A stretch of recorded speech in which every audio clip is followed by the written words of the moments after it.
আসসালামু আলাইকুম।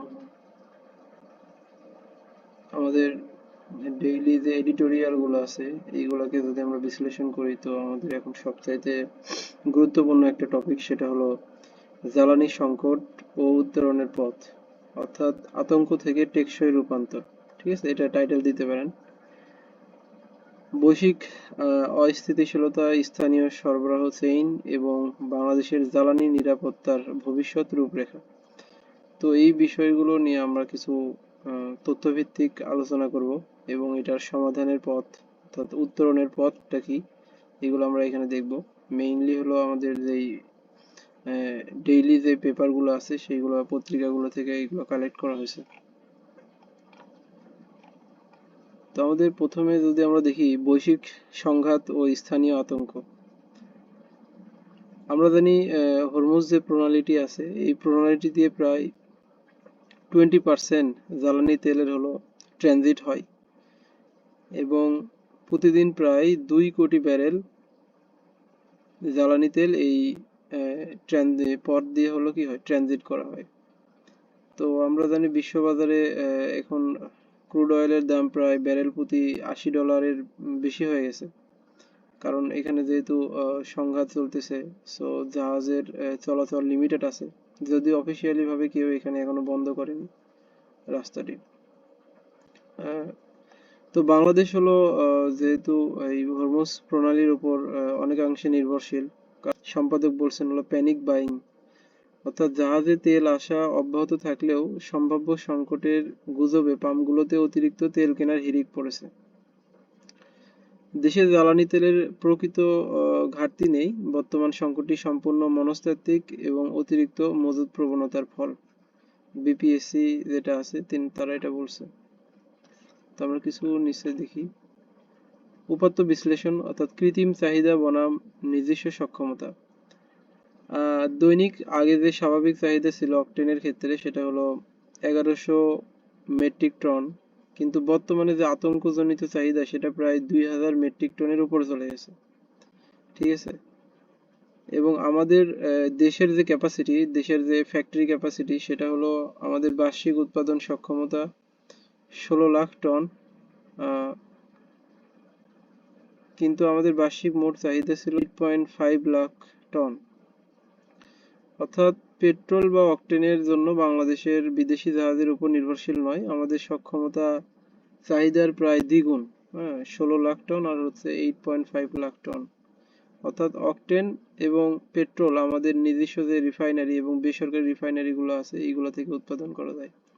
দেশের গ্যাস ক্ষেত্র থেকে যে কনডেনসেট গুলো পাওয়া যায় সেগুলোকে রিফাইনারি করে অকটেন বা পেট্রোল উৎপাদন করা হয়।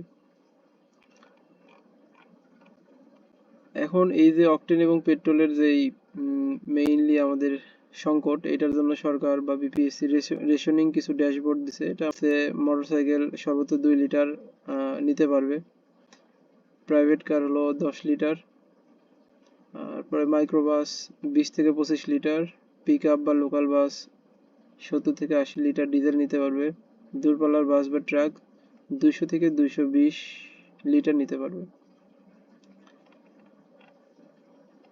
এরপরে আমাদের এখন যে স্টক অর্থাৎ আমাদের বর্তমান মজুদের প্রকৃত চিত্র যদি আমরা দেখি, প্রকৃত চিত্র থেকে আমরা যেটা দেখতে পাচ্ছি এখানে পত্রিকাতে বলা হয়েছে যে মার্চ মাসে সংকট না হলেও দীর্ঘ যুদ্ধ যদি কি হয় দীর্ঘায়িত হয় তবে বড় ধরনের সংকট তৈরি হতে পারে দেশে। আমরা অকটেনের আমাদের প্রায় 28 দিনের মতো মজুদ আছে এবং পেট্রোলের মজুদ আছে 15 দিনের মতো। এছাড়াও আমাদের ডিজেলের মজুদ আছে 14 দিনের মতো, অর্থাৎ 1,80,000 টন। এছাড়াও ফার্নেস অয়েল যেটা হচ্ছে বিদ্যুৎ কেন্দ্রেতে ব্যবহার করা হয় বিদ্যুৎ তৈরি করার জন্য, এটা প্রায় 93 দিনের মজুদ আছে। এবং বন্দর থেকে চট্টগ্রাম বন্দর থেকে হলো এই আমাদের যে সর্বমোট যদি আমরা দেখি 1.36 লাখ মেট্রিক টন আমাদের হচ্ছে সর্বমোট ব্যবহারযোগ্য মজুদ আছে।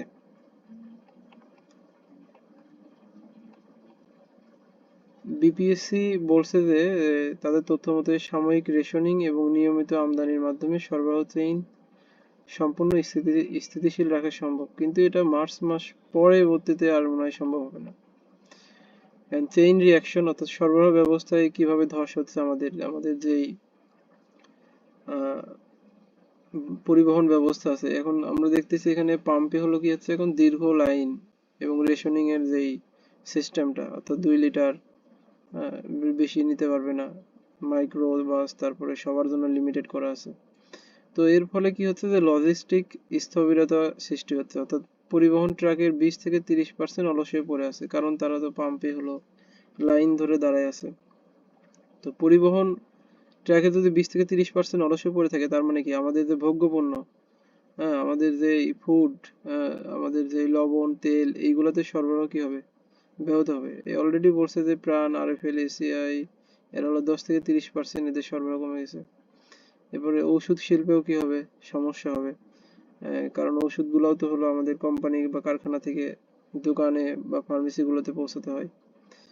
এরপরে হলো পোশাক তৈরি, লোডশেডিং এর সময় জেনারেটর চালানোর জন্য পর্যাপ্ত ডিজেলের অভাবে ব্যাহত হচ্ছে ও রপ্তানিমুখী উৎপাদনগুলো।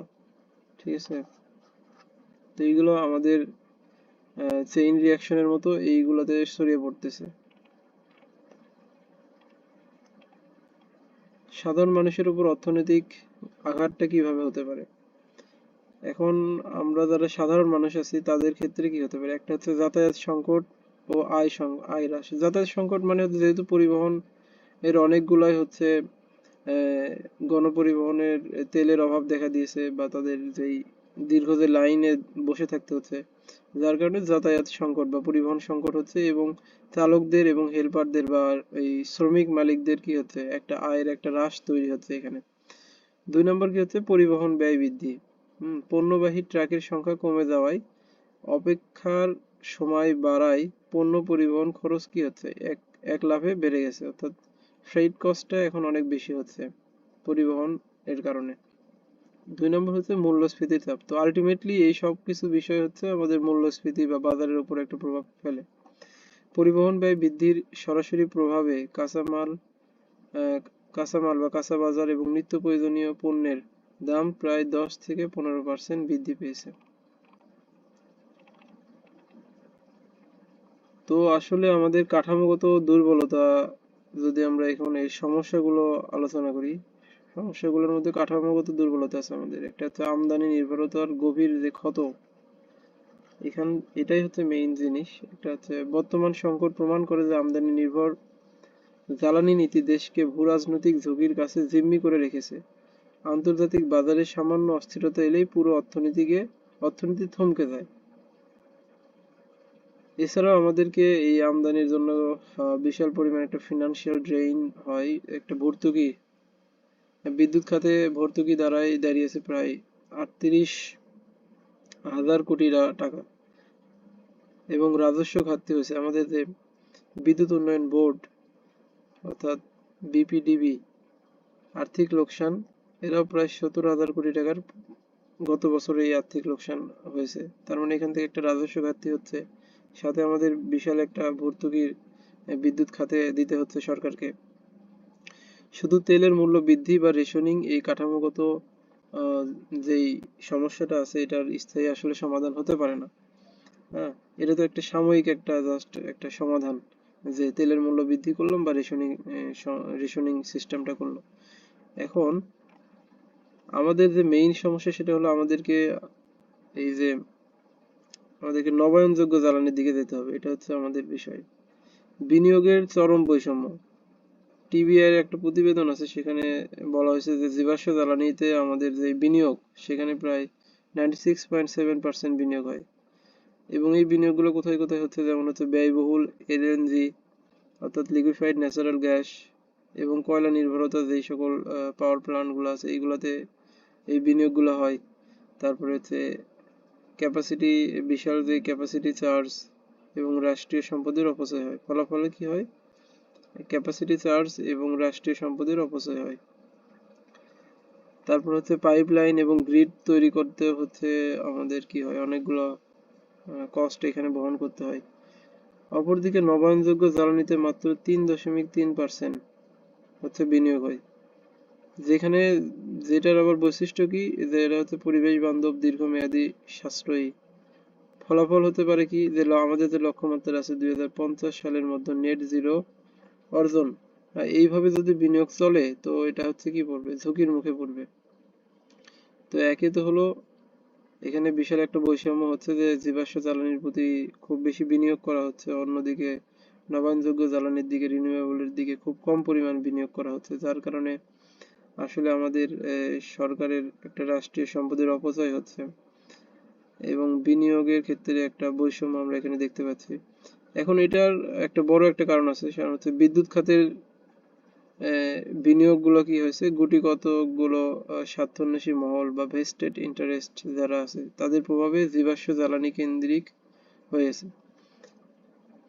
তো আমাদের যে অনবায়নযোগ্য বা জীবাশ্ম জ্বালানির প্রতি যে প্রভাবটা, বিনিয়োগের যে প্রভাব, এটা আসলে কিছু গুটি কয়েক স্বার্থান্বেষী মহল এবং অনেক কিছুর কারণে এটা হয়ে থাকতেছে। এখন রূপান্তরের পথে নীতিগত এবং কাঠামোগত কিছু বাধা আছে। আমরা যে আসলে রিনিউয়েবল এনার্জির দিকে যাব, এখানে রূপান্তরে কিছু এবং নীতিগত বাধা আছে। তো তার মধ্যে এক নম্বর হচ্ছে শুল্ক বৈষম্য বা ট্যারিফ ব্যারিয়ার্স, যেটা সেটা হলো আমাদের যে ছাদ ভিত্তিক সৌর বিদ্যুৎ প্যানেল এবং ইনভার্টার আমদানিতে এখনো প্রায় 2.73% উচ্চ শুল্ক বিদ্যমান, যা এই খাতের প্রসারকে বাধাগ্রস্ত করছে। ঠিক আছে, তো আমরা যদি সৌর প্যানেলে এবং ইনভার্টারে যদি এত পরিমাণ শুল্ক দিতে হয়, তাহলে এটা তো আসলেই বাধা এই সেক্টরের জন্য। 2 নম্বর হচ্ছে ত্রুটিপূর্ণ মাস্টার প্ল্যান, অর্থাৎ সমন্বিত জ্বালানি ও বিদ্যুৎ মহাপরিকল্পনাটি জীবাশ্ম জ্বালানির লবির প্রভাবে তৈরি। এখানে নবায়নযোগ্য জ্বালানির বদলে অপ্রমাণিত ক্লিন এনার্জিকে প্রাধান্য দেওয়া হয়েছে, অর্থাৎ এখানে জীবাশ্ম জ্বালানির উপরে একটা প্রভাব তৈরি করা হয়েছে এই মাস্টার প্ল্যানে। 2 নম্বর হচ্ছে অস্বচ্ছ চুক্তি, অর্থাৎ নন বিড কন্ট্রাক্টস। বিশেষ বিধান আইন 2010 এর অপব্যবহার করে প্রতিযোগিতামূলক দরপত্র ছাড়াই উচ্চ মূল্যে বিদ্যুৎ ক্রয়ের চুক্তি করা হয়েছে, প্রতিবেশী দেশের তুলনায় প্রায় 4 গুণ হারে বেশি ব্যয়। আমরা যদি বাইরে থেকে যেই ইন্ডিয়া থেকে বা অন্যান্য দেশ থেকে আমাদের বিদ্যুৎ ক্রয় করা হয়, তো এখানে একটা কি হয়েছে, একটা অস্বচ্ছ চুক্তি রয়ে গেছে।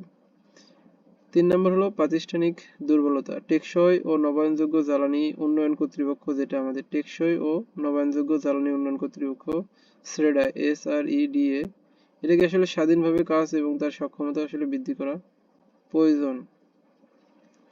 তো এইগুলো হচ্ছে আমাদের বাধা, আমরা এইগুলো দেখতে পারি পরীক্ষায়, এগুলো আমরা লেখার চেষ্টা করব। জ্বালানি নিরাপত্তার টেকসই রূপরেখা। তো আমাদের এর সমাধান কি? এনার্জি সভারেন্টি যদি আমরা চাই, তাহলে আমাদের যে সমাধান সেটা হলো আমাদের প্রথমে যে মাস্টার প্ল্যান ছিল ওটাকে সংশোধন করতে হবে, সততার ভিত্তিতে এনার্জি মাস্টার প্ল্যান করতে হবে, যেখানে নবায়নযোগ্য জ্বালানিকে কি দিতে হবে, অগ্রাধিকার দিতে হবে।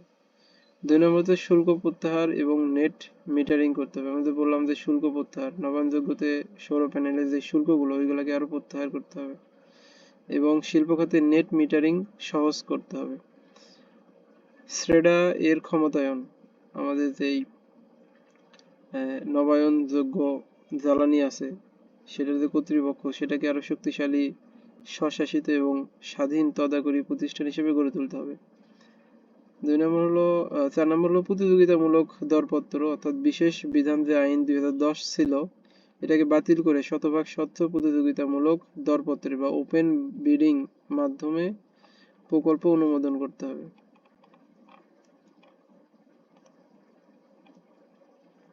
তো শেষে আমরা যেটা বলতে পারি সেটা হচ্ছে আসলে জাহাজের অপেক্ষার অবসান কখন হবে, যখন আমাদের দেশে নবায়নযোগ্য জ্বালানিতে আমরা স্বনির্ভর হব। বর্তমান তেলের লাইন বা রেশনিং আমাদের জন্য একটি চূড়ান্ত সতর্কবার্তা। প্রকৃত জ্বালানি নিরাপত্তা বিদেশি তেলের জাহাজের পথ চেয়ে বসে থাকার মধ্যে নেই। তো সংকট থেকে স্থায়ী মুক্তির একমাত্র উপায় হলো সুশাসনের মাধ্যমে জীবাশ্ম জ্বালানির আসক্তি থেকে বেরিয়ে এসে নিজস্ব নবায়নযোগ্য শক্তির সর্বোচ্চ ব্যবহার নিশ্চিত করা। তো তথ্যগুলো নেওয়া হয়েছিল বণিক বার্তা, প্রথম আলো, যুগান্তর, বিবিসি, আরো কিছু ওয়েবসাইট থেকে। তো সবাইকে ধন্যবাদ, আশা করি আমাদের সাথে থাকবেন, এইরকম নিয়মিত আমরা আপডেট দিতে থাকবো ইনশাল্লাহ। আসসালামু আলাইকুম।